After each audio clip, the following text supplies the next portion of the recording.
अरे सरस्वती जल्दी कर, सारे मवेशियों को बाड़े में अच्छे से बांध दे, 8 बजने वाले हैं।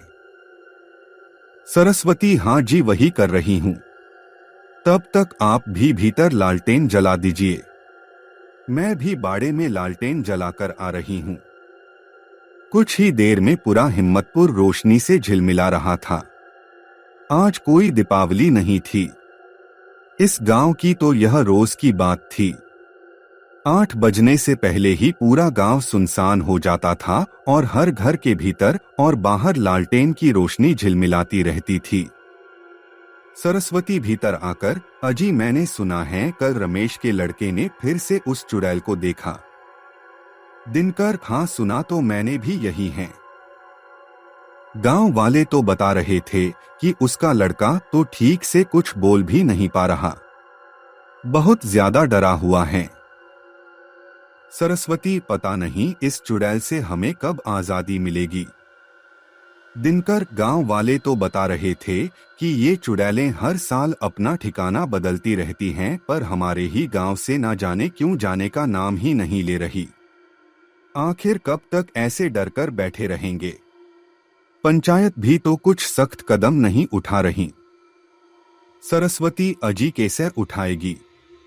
डर तो सबको लगता है ना, आखिर वो भी इंसान ही है ना। दिनकर अरे तूने चंद्र को तो याद से बोल दिया था ना कि दोपहर तक घर आ जाए। सरस्वती हाँ जी, वो मेरा भी बेटा है, मुझे भी फिक्र है उसकी। वो दोपहर में 3-4 बजे तक आ जाएगा, और अभी तो खुद की बाइक है तो समय पर पहुंच ही जाएगा। बस में आ रहा होता तो फिक्र लगी रहती, बसें तो यहां आए दिन खराब होती रहती हैं। दिनकर हाँ ये उसने अच्छा किया कि खुद की गाड़ी ले ली। चलो अभी सो जाओ, तुम्हें सुबह बेटे के लिए ढेर सारे पकवान जो बनाने हैं। आखिर पूरे 21 महीनों बाद जो आ रहा है तेरा लाडला। सरस्वती मुस्कुराते हुए हाँ जी, एक बेटा है मेरा, वो भी लाखों में एक लाडला तो होगा ना। दिनकर चलो तुम सो जाओ, मैं बाहर बाड़े में देखकर आता हूं। दिनकर बाड़े में सब कुछ सही होने पर भीतर आया और वो भी सो गया। अगले दिन दिनकर रोज की तरह अपने खेतों में काम कर रहा था। तभी गोपाल दौड़ता हुआ उधर आया। गोपाल, दिनकर, रामू, सुरेश, लालू, अरे जल्दी इधर आओ सब। सब लोग दौड़ते हुए उसके पास आए और बोले, क्या हुआ गोपाल, तू इतना घबराया हुआ क्यों है? सब ठीक तो है ना? गोपाल, अरे वो रमेश का बेटा है ना। दिनकर, क्या हुआ उसे? गोपाल, उसके अंदर उसी चुड़ैल का साया चला गया है, मैं अभी अभी अपनी आंखों से सब देखकर आ रहा हूं। वो बोल रही थी, मैं इस गांव के हर जवान लड़के से शादी करूंगी, अगर किसी ने मना किया तो मैं उसे मार डालूंगी। फिर थोड़ी देर बाद वो बिल्कुल पहले जैसा हो गया और उसे कुछ याद भी नहीं। अरे दिनकर, तू तो खुशनसीब है कि तेरा बेटा शहर में है, लेकिन लालू, सुरेश, तुम दोनों के बेटे तो यही हैं, तो कहता हूं उनको भी शहर भेज दो, बल्कि गांव के हर लड़के को ही कुछ समय के लिए बाहर भेज देना चाहिए। जब उस चुड़ैल को कोई मिलेगा ही नहीं तो अपने आप गांव छोड़कर चली जाएगी। मैं, रामू, ये क्या बात हुई गोपाल? सब लड़कों को बाहर भेजने के बाद भी अगर वो नहीं गई तो हमें सरपंच जी के पास जाना चाहिए। आखिर ऐसे कब तक हम सब डर डर कर रहेंगे? अरे सरपंच को कहकर कोई तांत्रिक विघा करने वाले को बुलाकर उसे हमेशा के लिए गांव से बाहर कर देते हैं। दिनकर खां, ये सही कह रहा है, सब लड़कों को शहर भेजना समस्या का हल नहीं है। हमें गांव के सभी लोगों को इकट्ठा करके सरपंच के पास चलना चाहिए। गोपाल अरे सरपंच के पास कितनी बार जाकर आए हैं, उसे कुछ करना होता तो कब का कर लेता। उसके खुद के बेटे तो बैठे हैं विदेश में, वो भला हमारी क्यों सुनेगा।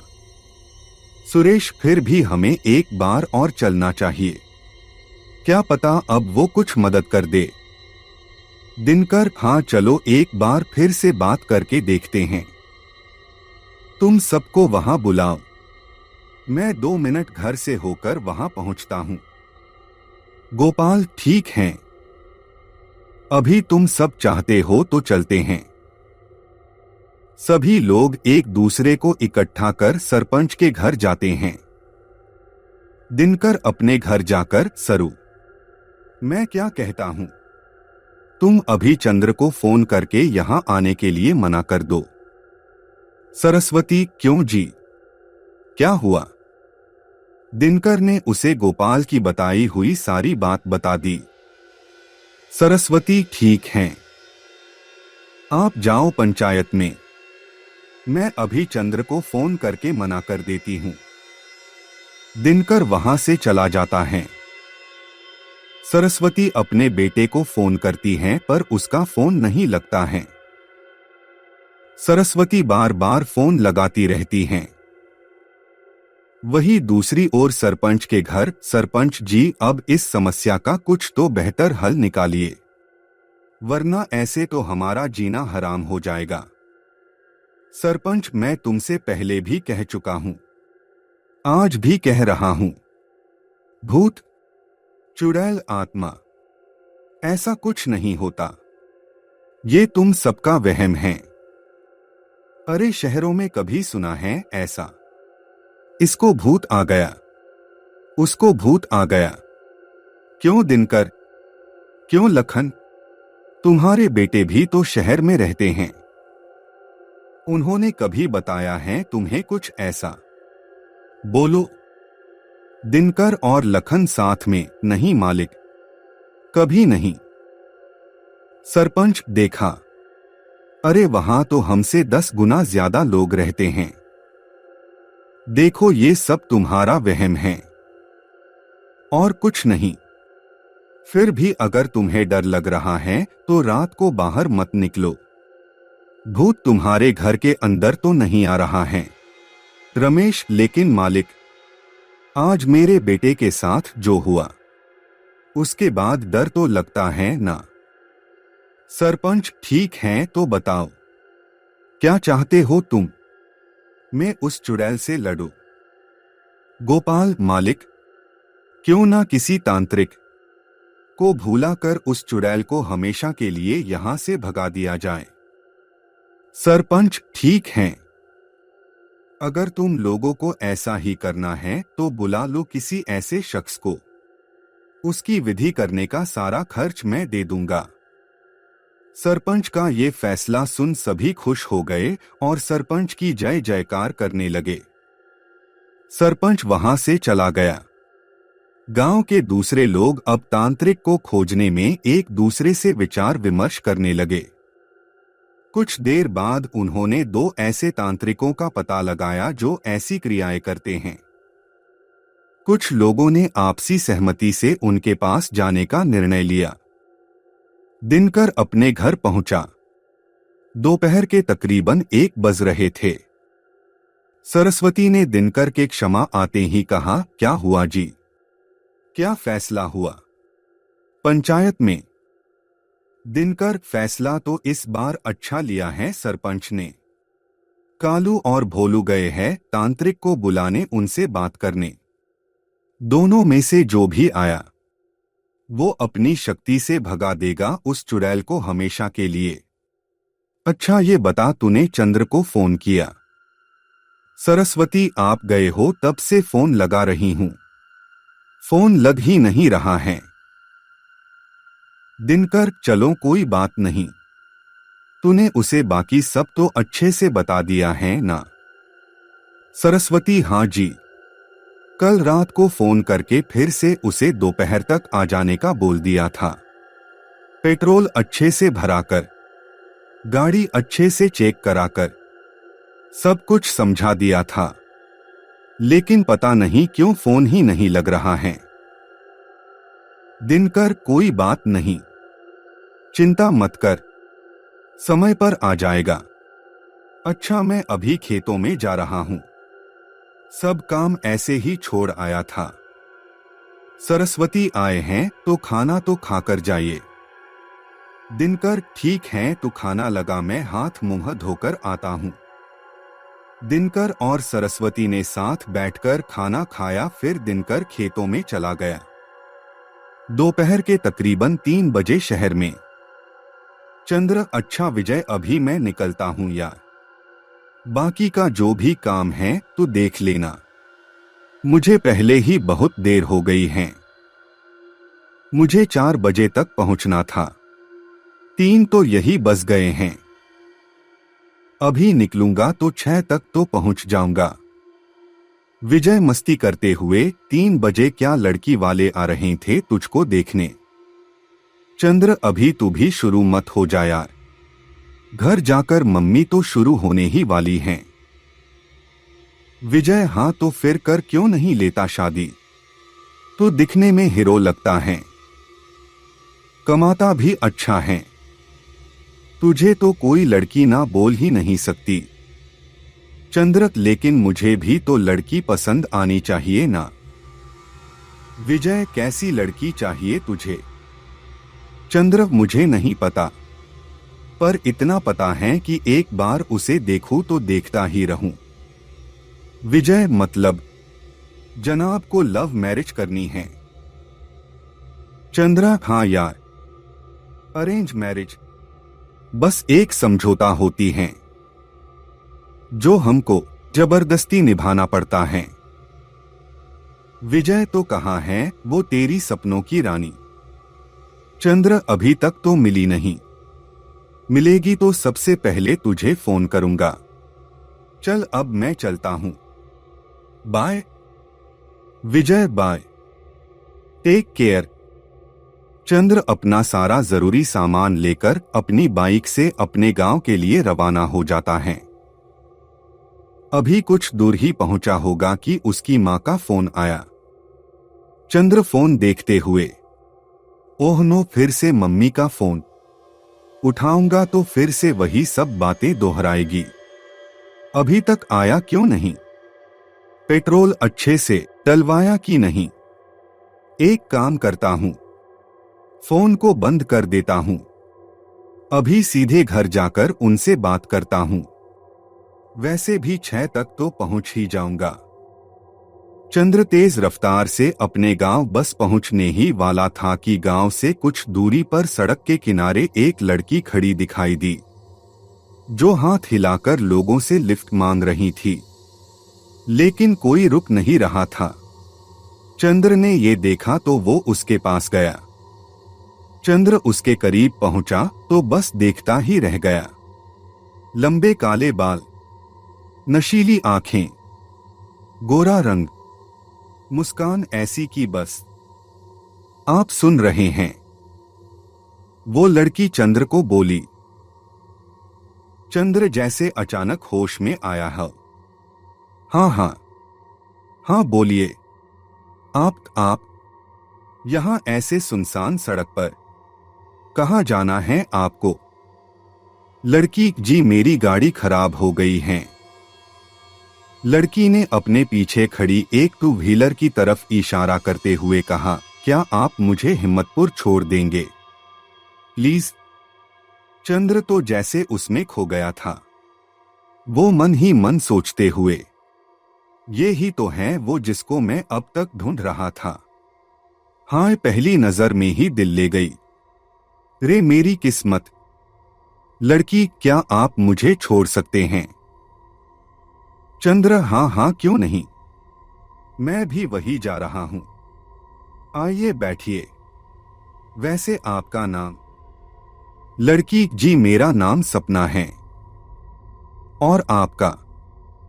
वाह चंद्र, सपना, बहुत ही प्यारा नाम है आपका। मैं चंद्र। सपना, चंद्र, क्या मैं आपको चांद बोल सकती हूं, वो ज्यादा सही हैं। चंद्र हाँ हाँ क्यों नहीं, मतलब तो दोनों का एक ही है ना। आइए बैठिए। सपना चंद्र की बाइक पर बैठ गई। चंद्र ने बाइक स्टार्ट की और कहा, बुरा ना माने तो एक बात कहूं सपना। सपना, बुरा तो मैं बिना आपके कुछ बोलने से पहले ही मान गई। चंद्र, क्यों, क्या हुआ? सपना, सिर्फ सपना कहिए, वो अच्छा है। ये जी अपने पास रखिए। ओके मिस्टर चांद। चंद्र, मैं तो डर ही गया था। सपना, अब बोलिए क्या कह रहे थे आप? चंद्र, वो मैं बस ये कह रहा था, आगे, वो आगे रास्ता बहुत खराब है, तो बस आप थोड़ा संभल कर बैठिएगा। सपना, हाँ मैं जानती हूं, मैं पहले भी यहां आ चुकी हूं। चंद्र, आप हिम्मतपुर में ही रहती हैं? सपना, नहीं, वहां मेरे अंकल रहते हैं। मैं तो शहर में रहती हूं, यहां अक्सर उनसे मिलने आती हूं। आप यही रहते हैं?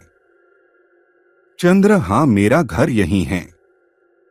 वैसे मैं भी बहुत समय से शहर में ही था, आज बहुत समय बाद घर वालों से मिलने जा रहा हूं। कुछ दिन यही रहूंगा, फिर वापस अपने शहर। सपना, कौन कौन है आपके परिवार में? चंद्र, माँ बापू और मैं बस आपके। सपना कुछ बोलती इससे पहले ही खराब रास्ते की वजह से सपना को एक जोर का झटका लगा और उसने संभलने के लिए चंद्र को पीछे से कसकर पकड़ लिया। उसके दोनों हाथ चंद्र के बाजू से होते हुए उसके सीने तक आ गए थे। अचानक हुए इस जकड़ से चंद्र भी अपना बैलेंस खो बैठा और दोनों सड़क किनारे मिट्टी में जा गिरे। चंद्र नीचे और सपना उसके ऊपर थी। गिरते ही दोनों जैसे सब कुछ भूल चुके थे। दोनों एक दूसरे को बस देखे जा रहे थे।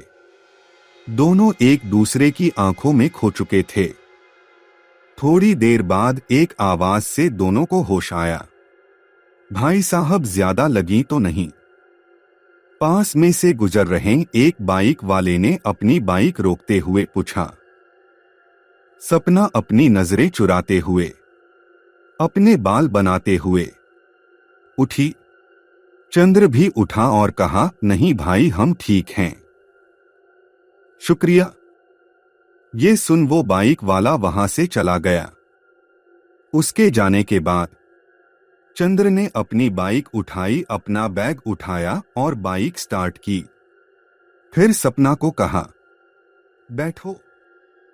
सपना बैठने ही वाली थी कि उसने देखा चंद्र के हाथ से खून बह रहा है। वो झट से चंद्र के पास आई और बोली, चांद, आपके हाथ में तो चोट लगी है, कितना खून बह रहा है। 3 आप बाइक साइड में खड़ी कीजिए, पहले आइए।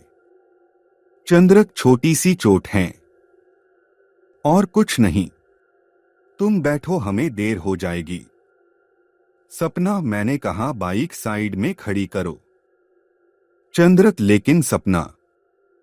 सपना, खड़ी करते हो कि नहीं? चंद्र, ओके मैडम, ये लो। सपना ने अपने दुपट्टे को किनारे से फाड़ा और चंद्र के हाथ पर बह रहे खून पर बांध दिया। चंद्र, ये क्या किया? सपना, ये मेरी निशानी समझकर अपने पास रखना बस। अभी तुम पीछे बैठो, मैं बाइक चलाती हूं। चंद्र, तुम्हें बाइक चलाने आती हैं? सपना, हाँ, घबराओ मत, शहर में मैंने कार भी चलाई हुई है, तुम बैठो। चंद्र पीछे बैठा और सपना ने बाइक स्टार्ट की और कुछ ही समय में वो दोनों हिम्मतपुर पहुंच गए।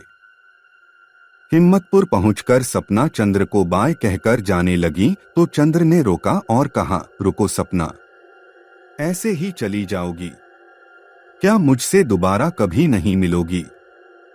सपना, चांद, वो आज जो कुछ भी हुआ वो उसके बाद कुछ समझ नहीं आ रहा।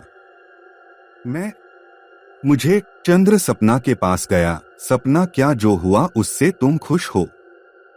सपना चांद वो मैं। सपना अपनी नजरें नहीं मिला पा रही थी। चंद्र ने अपने दोनों हाथों से सपना का चेहरा पकड़कर कहा, नजर चुराकर नहीं, मिलाकर बात करो। क्या तुम खुश हो? सपना ने कुछ जवाब नहीं दिया, बस चंद्र को गले लगा लिया। उसने कसकर चंद्र को अपने सीने से लगा लिया। चंद्र ने भी उसे अपनी बाहों में भर लिया। कुछ पल दोनों ऐसे ही एक दूसरे के गले लगे रहे। फिर सपना अपने आप को दूर करते हुए बोली, चांद अपना फोन नंबर नहीं दोगे? चंद्र मुस्कुराया और उसने अपना नंबर सपना को दिया और कहा, संभाल कर जाना और घर पहुंचते ही मुझे फोन करना, मैं भी चलता हूं अभी, बाय। सपना भी नंबर लेकर चंद्र को बाय बोलकर वहां से चली गई। चंद्र कुछ देर वही खड़ा होकर बस उसे देखे जा रहा था। फिर उसने अपनी बाइक स्टार्ट की और अपने घर पहुंचा। घर पहुंचते ही, सरस्वती, कितनी देर कर दी तूने चंद्र? तेरा फोन क्यों नहीं लग रहा है? तुझे पता भी है कितनी चिंता हो रही थी हमें। अरे समय तो देख, तुझसे कहा था ना जल्दी आ जाना। चंद्र, अरे माँ बस आ गया ना, सही सलामत, माँ बाइक चला रहा था इसलिए फोन बंद कर दिया था। सरस्वती, चंद्र, ये हाथ में पट्टी क्यों बांधी है? और ये कपड़े मिट्टी वाले, क्या हुआ था बेटा? बता मुझे। चंद्र, अरे कुछ नहीं माँ, वो गांव के पास कच्ची सड़क पर बैलेंस बिगड़ गया था तो गिर गया था। वहां पास में ये कपड़ा पड़ा तो बांध दिया। थोड़ी चोट लगी थी ना हाथ में इसलिए। सरस्वती, शहर में रहता है लेकिन अक्ल एक पैसे की भी नहीं। ऐसे कोई भी कपड़ा चोट पर बांधते हैं क्या? चल उतार कर फेंक इसको बाहर, मैं अभी घाव साफ करने की दवाई और साफ पट्टी लाती हूं। चल खोल इसे, मेरा मुंह क्या देख रहा है? चंद्र, हाँ मां, आप ले आओ, तब तक मैं खोलता हूं। चंद्र जब उसे खोल रहा था तो उसके कानों में सपना के कहे लफ्ज घूम रहे थे, इसे मेरी निशानी समझकर रखना। चंद्र उसके ख्यालों में ही खोया हुआ था कि उसकी मां आई और उसने चंद्र के हाथ से तुरंत वो कपड़ा खोलकर बाहर फेंक दिया और कहा, ना जाने कब अक्ल आएगी तुझे। चंद्र, मां ये क्या किया आपने? वो बाहर क्यों फेंका? ऐसा कहकर चंद्र भागकर बाहर गया और वो कपड़ा फिर से ले आया। सरस्वती, चंद्र, ये क्या कर रहा है तू? अरे ऐसे रास्ते पर रखा हुआ कोई भी कपड़ा बांधते हैं क्या? और बाहर से वापस उठाकर लाना, ये क्या पागलपन है बेटा? चंद्र, वो मां हमारे यहाँ शहर में ऐसे सड़क पर कोई भी चीज नहीं फेंक देते, उसे अलग से डब्बे में डालकर रखते हैं, फिर वो सफाई करने वाले आते हैं ना उनको देते हैं, तो इसलिए वो मैं ऐसे भागा। सरस्वती हंसते हुए, ये तेरा शहर नहीं, गांव है बेटा। शहर की यादों से अब बाहर आ जा। चंद्र, हाँ मां, धीरे धीरे पड़ जाएगी आदत भी। सरस्वती चंद्र के हाथ पर पट्टी बांधते हुए, आदत तो डालनी पड़ेगी बेटा, क्योंकि इस बार तो तुझे मैं ऐसे नहीं जाने दूंगी। तेरे लिए एक से बढ़कर एक रिश्ते ढूंढ कर रखे हैं। चंद्र, क्या मां, आप फिर शुरू हो गई? पहले कुछ अच्छा सा खिला तो दो, फिर ये सब बातें करेंगे। और मां बाबा कहाँ हैं? सरस्वती, वो रमेश के घर गए हैं, बस आते ही होंगे। ये लो नाम लिया और आ गए। बहुत देर कर दी आपने।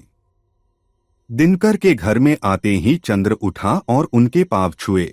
दिनकर, खुश रहो बेटा। ये हाथ में क्या हुआ बेटा? चंद्र, कुछ नहीं बाबा, वो बस ऐसे ही। सरस्वती, सुनिए, आप जल्दी से हाथ धोकर आइए। चंद्र को भी भूख लगी है। दिनकर खा। मैं खाना लगा लेती हूँ। कुछ पल में ही तीनों जमीन पर बैठकर खाना खाने लगे। खाना खाते खाते सरस्वती, कैसा है अभी रमेश का बेटा? दिनकर, मत पूछो। सरस्वती, पता नहीं क्या हो गया है उसे। कभी तो बिल्कुल सही, कभी फिर अचानक। चंद्र, क्या हुआ बाबा? किसकी बात कर रहे हैं आप? दिनकर, अरे वो रमेश का लड़का है ना। चंद्र, कौन वो बिरजू? दिनकर, हाँ वही। उसकी तबीयत ठीक नहीं थी, उसे ही देखने गया था। चंद्र, क्या हुआ है उसे? सरस्वती, चुड़ैल का साया आ गया है उस पर। चंद्र मुस्कराते हुए, क्या माँ, ये कौन सी बीमारी होती है? सरस्वती, हाँ तू तो हंसेगा ही ना। शहर में जो रहता है, हमारी बात कहां से मानेगा? लेकिन ये मजाक नहीं है बेटा, सच है। चंद्र, माँ मैं ये सब नहीं मानता, ये सब बकवास बातें हैं। दिनकर, अरे सरस्वती, क्या तू भी कहीं भी शुरू हो जाती हैं? अरे आज ही तो आया है बेटा, उसे खिला पिला, आराम करने दे। ये सब बातें बाद में होती रहेंगी। बस बेटा, एक बात का ख्याल रखना, रात को 8 के बाद कहीं बाहर मत जाना, चाहे कितना भी जरूरी क्यों ना हो। भले ही तू ये सब नहीं मानता, पर हमारी तसल्ली के लिए ही सही। चंद्र, ठीक है बाबा, आज तो मैं वैसे भी बहुत थक गया हूं। मेरा खाना हो गया, मैं तो सोने जा रहा हूं। चंद्र अपने कमरे में चला गया। कमरे में आते ही उसने अपनी जीन्स की जेब से सपना के दुपट्टे का वो टुकड़ा निकाला और कुछ पल उसे ऐसे ही देखता रहा। अपने बिस्तर पर लेते हुए वो बस अपनी और सपना की मुलाकात के बारे में सोचे जा रहा था। उसका वो बाइक पर बैठना, वो गिरना, वो पास आना, सोचते सोचते उसे कब आंख लग गई पता ही नहीं चला। रात के तकरीबन 12 बजे होंगे। अचानक चंद्र के मोबाइल फोन पर किसी का फोन आया। चंद्र हड़बड़ाकर उठा। उसने फोन उठाकर अधखुली आंखों से बोला, हेलो। कौन? सामने से आवाज आई, ये तो गलत बात है चांद, हमारी नींदें चुराकर आप सुकून से सो रहे हैं। चंद्र आवाज सुनते ही उछलकर बेड पर बैठ गया। तुम वो, मैं? सपना? सपना, हाँ जी मैं। हमें तो यहां नींद ही नहीं आ रही है। और आप? चंद्र, मेरा भी हाल ऐसा ही है सपना, बंद आंखों से भी बस तुम्हारे ही सपनों में खोया हुआ था। सपना, अच्छा जी, क्या देखा फिर सपनों में? वो तो बताइए। चंद्र, मिलकर बताऊंगा। कब मिल रही हो बताओ। सपना, अभी आ पाओगे? चंद्र, अभी? सपना, हाँ चांद अभी। सच में? मुझे बहुत याद आ रही हैं। मैं आपको देखना चाहती हूं प्लीज। चंद्र, याद तो मुझे भी आ रही हैं। पर? सपना, पर क्या? चंद्र, वो बाबा ने मना किया है रात को बाहर निकलने से, वो यहां। सपना, ओहा तो तुम भी उस चुड़ैल में विश्वास करते हो ऐसा? ठीक है तुम मत आओ। मैं विश्वास नहीं करती, ना ही डरती हूं। मैं आ जाती हूं तुम्हारे घर। चंद्र, अरे नहीं नहीं, विश्वास तो मैं भी नहीं करता, पर माँ बाबा हैं ना। सुनो, हम कल मिलते हैं ना, वो गांव के बाहर जो पहाड़ी है ना उसके पीछे। सपना, चंद्र, तुम कल आ जाना। अभी मैं आ जाती हूं। चंद्र नहीं सपना, तुम मत आओ, मैं आता हूं। बोलो कहाँ मिलना है। सपना ने उसे पता बताया और चंद्र अपने घर से चुपचाप छिपकर बाहर निकल गया। पूरे गांव में गहरा सन्नाटा छाया हुआ था। दूर दूर तक कोई नहीं दिख रहा था। हर घर के बाहर लालटेन होने की वजह से बाहर अंधेरा इतना नहीं था। चंद्र आसानी से रास्ता देख पा रहा था। कुछ ही मिनटों में चंद्र उस जगह पहुंचा जहां सपना ने उसे बुलाया था। चंद्र को देखते ही सपना दौड़ती हुई उसके पास आई और चंद्र के गले से लग गई। चंद्र ने भी उसको कसकर गले से लगा लिया। दोनों एक दूसरे की बाहों में खोए हुए थे। कुछ मिनटों तक ऐसे ही एक दूसरे से बिना कुछ बोले दोनों एक दूसरे से लिपटे रहे। चंद्र गले से लगते हुए, सपना एक बात बोलूं? सपना, हाँ बोलो ना चांद। चंद्र, तुम बुरा तो नहीं मानोगी ना? सपना, नहीं, कभी नहीं। चंद्र ने उसे अपनी बाहों की गिरफ्त से बाहर किया और सपना की आंखों में आंखें डालकर कहा, आई लव यू सपना। फिर चंद्र ने उसके माथे को चूमा और फिर से उसे अपनी बाहों में भर लिया। सपना, आई लव यू टू चांद। चंद्र और सपना दोनों ऐसे ही गले लगे हुए थे। चंद्र की आंखों में हजारों सपने तैरने लगे थे। वो अपने आने वाले भविष्य को लेकर बहुत खुश हो रहा था। वहीं दूसरी ओर सपना के चेहरे पर एक अजीब सी मुस्कान थी। वो चंद्र के गले लगी हुई थी पर उसकी मुस्कान कुछ और ही बोल रही थी। अचानक से सपना का खूबसूरत चेहरा भी एकदम डरावने और भयानक चेहरे में बदल गया। लेकिन चंद्र इस बात से बिल्कुल अनजान था। वो नहीं जानता था कि वो जिसके साथ अपनी जिंदगी के ख्वाब सजा रहा है, असल में वो एक चुड़ैल है। सपना मन ही मन फंस गया, ये भी मेरी खूबसूरती के जाल में। अब देख क्या करती हूं मैं, तुम सबसे बदला लूंगी, अपनी हर बेइज्जती का। चंद्र, क्या हुआ सपना, तुम कुछ बोल क्यों नहीं रही? सपना फिर से अपने खूबसूरत रूप में, चांद, क्या तुम मुझसे शादी करोगे?